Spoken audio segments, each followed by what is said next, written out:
It's time for Asr prayer in Tayel, a place located in the interior of Fuladu. 5 times a day, this call of the muezzin comes out from the top of the minaret, which overhangs this village of 3,000 inhabitants. A moment of communion for all the believers who gather in the mosque. Allahu Akbar. Bismillahirrahmanirrahim.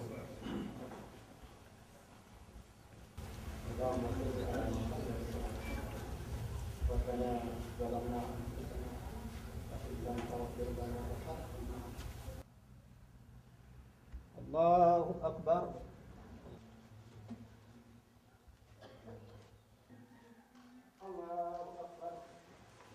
Assalamu alaikum wa rahmatullah. In Senegal and the West African sub-region, Mozdahir International Institute has built hundreds of brand new mosques like this one. A holy place which fosters continuing dialogue between the Almighty and the believers. On rentre toujours par la maison de Dieu parce que c'est un lieu de rassemblement, c'est un lieu aussi où les gens peuvent se retrouver pour adorer Dieu. Et nous pensons que c'est important d'offrir aux populations un lieu adéquat, propre, et pour leur permettre d'adorer Dieu dans des conditions les meilleures.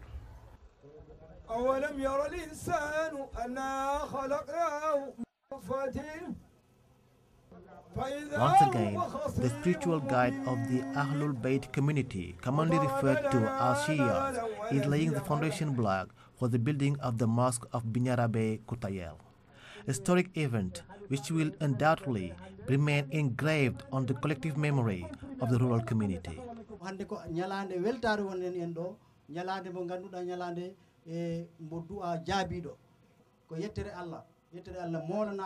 Juma on kala debbo e gorko cukale mangal biyo ashhadu allah la ilaha illallah ashhadu anna muhammadur rasulullah kala biyo non noddama e der o juma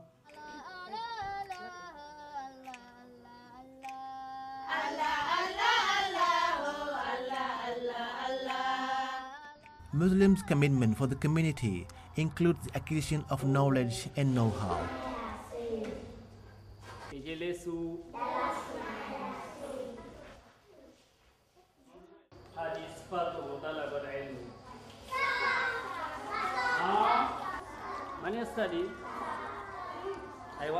In order to prepare exemplary citizens who will comply with Islam's recommendations, Mozdahir International Institute has implemented an important program aiming at the building of schools in its different areas of intervention.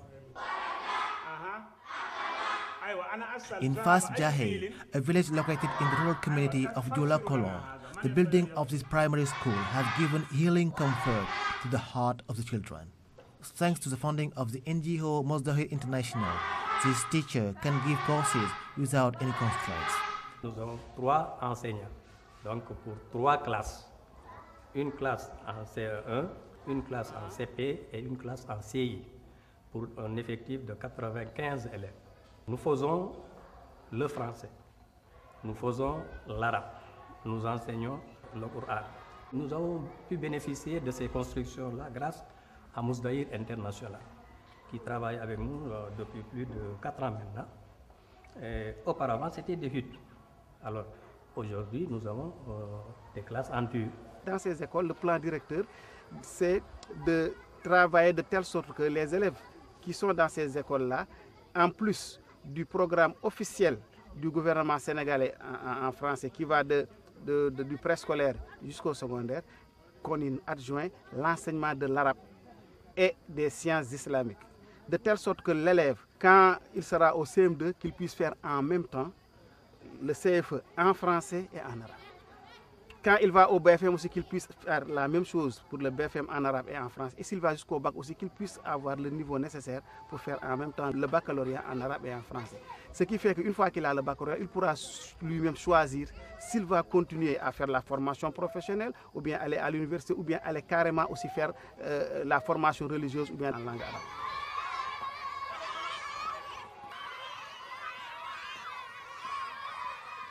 These fully equipped modern classrooms contribute to improving the access to education in rural areas. The beneficiaries give testimonies. Miɗen paala école kono min mbawa maade école ɓe mahani men école sukaɓe amen ɓe keɓa ɗo jangi min keɓa no min keɓiri gandal par ce que à partir de cellal ko gandal ɓayri noon ko gandal woni gonga ɓe balli men ɓe mahani men minen belti debbo e gorko suka he mawɗo miɗen belti ko Mousdahir waɗani men ɗo ko miɗen ñaagiɓe noon na ɓe ɓeydan men ballal ngal par ce que minen jogui sukaɓe hewɓe yimɓe hewɓe ɗi kimmi addugol ɓiɓɓe mumen ɓe gara ɓe janga ɗo o école Mousdahir joni noon palaceji ɗi ɓe jii yimɓe ɓe paamano jo ɓe paami ɓe gandi. Le bureau du parents d'élèves s'est réuni pour pouvoir accompagner les actions menées par Chérif. Le reste à faire, nous en tant que parents d'élèves, nous nous sommes réunis et avions pris une décision ferme de compléter tout ce qui reste à faire dans l'école de Saridjaye.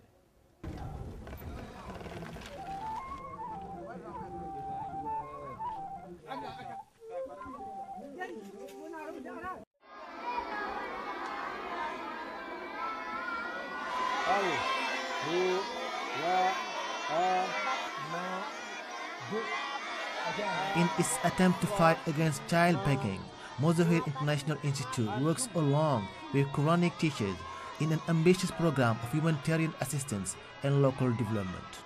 Mousdahir a commencé à nous envoyer d'abord des chaussures que tout le village a partagé. Parce qu'il y a eu même par une personne 4 paires de chaussures, une personne. C'était un camion. Le village fait 108 maisons. Il restait des chaussures jusqu'à ce que les villages d'entourage, Amana, Fas, Pakigna, Sinthiangaliou, Afia, Darougada, ces 6 villages ont reçu de ces chaussures aussi. Après, ils ont commencé à envoyer des riz. Chaque année, ils nous envoient les périodes de soudure. Et ils ont commencé à envoyer de l'huile, des haricots et puis du maïs aussi.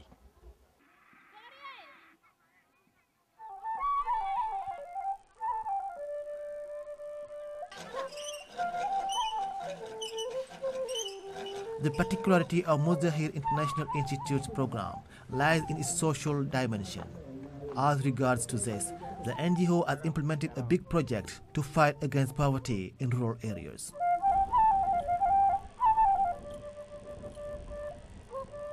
Mousdahir's intervention is based on capacity building for producers, especially female producers who are very vulnerable, and organizing them in groups. This is a prerequisite for the provision of funds. The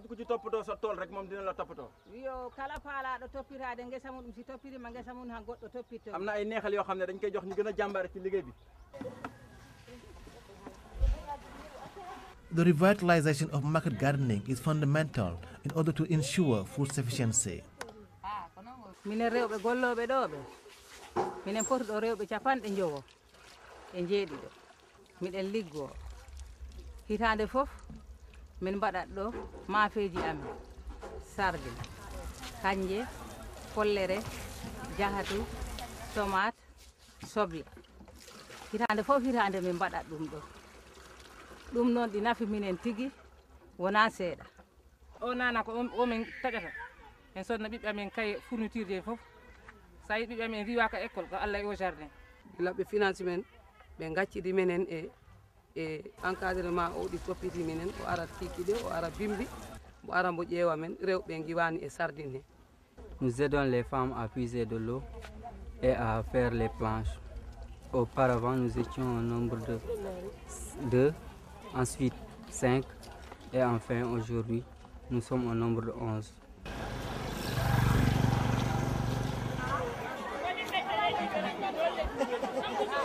The main objective of Mousdahir International Institute is to meet the needs in fruit and vegetables and to sell the surplus of the market gardening production. L'objectif majeur de l'ONG, c'est de lutter contre la faim pour atteindre les objectifs de l'OMD1, qui consiste à éradiquer la faim au niveau des populations et améliorer les conditions de vie des populations. Il y a beaucoup de ressources qu'ils y gagnent et ces ressources, ils leur servent à nourrir leurs enfants, à les éduquer et à se soigner aussi. Et au-delà de ça aussi, l'ONG mène d'autres activités. Nous faisons le reboisement dans toutes les communautés rurales au niveau de Vélingara. Et l'année passée, nous avons eu un objectif de 1 million de plants que l'ONG a fait au niveau de chaque village. The reforestation component of Mozahir's program is mainly focused on putting in place 3 nurseries and building the organizational and technical capacity of the producers. Minen village of minen dentat min gar min liggo min limita ñu liggoto be minen min noddindira tan min daw min liggoga so min gadi so tawi min poto wat mbuuseji min dent be war be na jeeba lesdi rew be na lowo kurkali gori de na ndima ebe amen gaddana papaya ebe amen men gadd mangoje men gaw chile men gaw darkas men gaw kotto butel men gawa jaabe men gawa limon men gawa kewreje fo ko nafoore.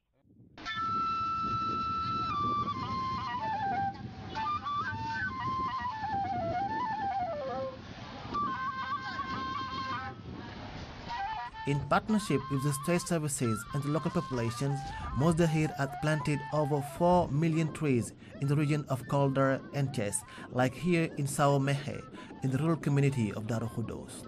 Nous sommes à la dernière phase du reboisement qui a été fixé dans le cadre du partenariat Mousdaïr, la Société Générale, pour assister les populations de Sao Mehe dans la fixation des dunes mobiles. Du village jusqu'aux dunes, ce sont les femmes qui s'échinent à produire les plantes, à faire des pépinières et ensuite à les transporter jusqu'au lieu de reboisement. Min mbaɗi ar gese amen ubbotoɗe min mbaɗi ar lakde amen ubbotononde ha kay joni lakde nde wurti jawdi ndi haari e yimɓe ɓene gese mumen mana rendement heɗe ɓesdima. This reforestation activity will over time help all the Niayes zone, which extends from Dakar to Saint Louis, become green again, aiming to foster a sustainable improvement of the living conditions of vulnerable populations through environmental preservation. L'Agence nationale des écovillages va continuer en capitalisant tout cela et à mettre toutes les composantes liées à la maîtrise de l'énergie, liées à la maîtrise de l'eau, la lutte contre la pauvreté, notamment à travers le système de microfinance, l'accompagnement des maraîchers, la mise en place aussi de chambres froides pour permettre aux populations de tirer le meilleur parti de leur production. In order to enable the banana sector to fully play its income-generating role in the regions of Tambacounda and Kolda, Mozahir has created a 16-hectare perimeter in Najaf, a village located in the rural community of Sinchang Kundara. This bioplantation will help young people settle in their local land. Better still, thanks to the sprinkler system, the producers have perfect control of the water. Ce que si vous voyez derrière moi, c'est les fumiers de vaches qu'on utilise pour les différents engrais. Donc c'est du bio. Donc ici, en général, les paysans utilisent du bio. Nous, on insiste beaucoup dessus parce que c'est en relation avec l'ONG Mozaï qui, dans son système de développement, va un peu sur l'agriculture biologique. Donc, c'est ce qui nous pousse à véritablement insister dans notre système de culture sur le bio. These aspects are essential for a huge increase in production and a significant improvement of the banana production and marketing conditions, which is a very promising sector. min ɓooyi remde banana kono min heewani heɓde façon oɗo banana min yii hen nafoore miɗen heɓa hen gurdam amen e to min suuro ɗum noon addi ha Mouzahir waɗi ɗeɗo golle ɗo koto minen sukaɓe Sénégal ɓimmaɗe ɗo yaaha e nder leyɗele ene maaya e nder ndiyam ɗum ɓe kerwi ɗum ɗo ɓe yi ɓe waɗana men ballal min liggo e nder leydi amen ndi min heɓa hen naftorade minen e ɓeyguru amen e jinnaɓe amen min suuro hen. Quand on planche aujourd'hui, à 8 mois et demi, on a récolté au moins la moitié du champ. On a 2000 pieds pour 1 hectare. Nous avons des régimes qui avoisinent 40 kg. Bon, il y en a qui sont de l'ordre de 30 kg, ça varie. Donc en moyenne, pour 1 hectare, on est autour de, pour le premier cycle, hein, pour le premier fruit, nous sommes autour de 40 à 45 tonnes. Ici, le kilo est vendu à 170 francs bord champ. Nous sommes autour de 6 millions en fait, pour 1 hectare. The construction of holes for triage, washing basins and drying tables along the perimeter had greatly improved the marketing conditions of the local banana.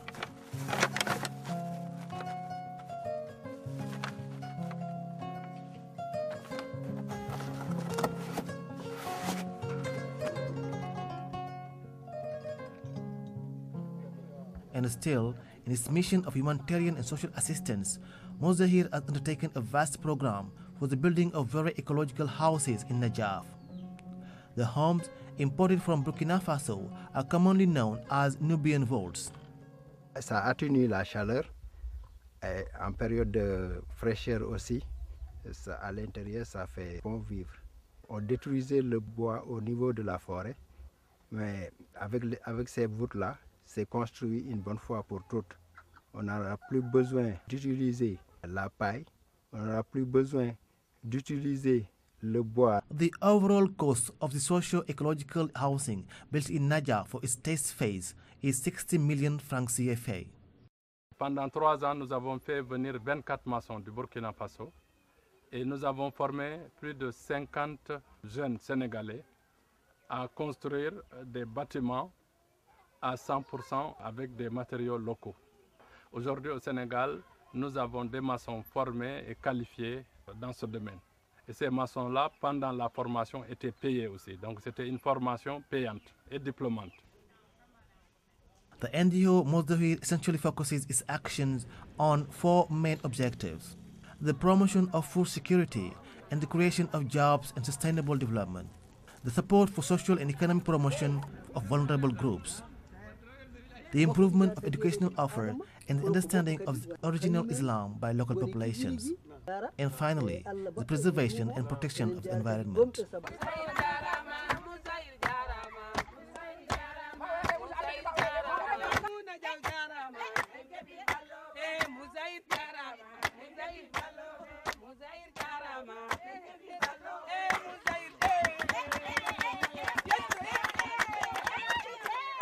Nous, on construit des mosquées, à côté on construit des écoles et en même temps, on met toujours des projets de développement à côté.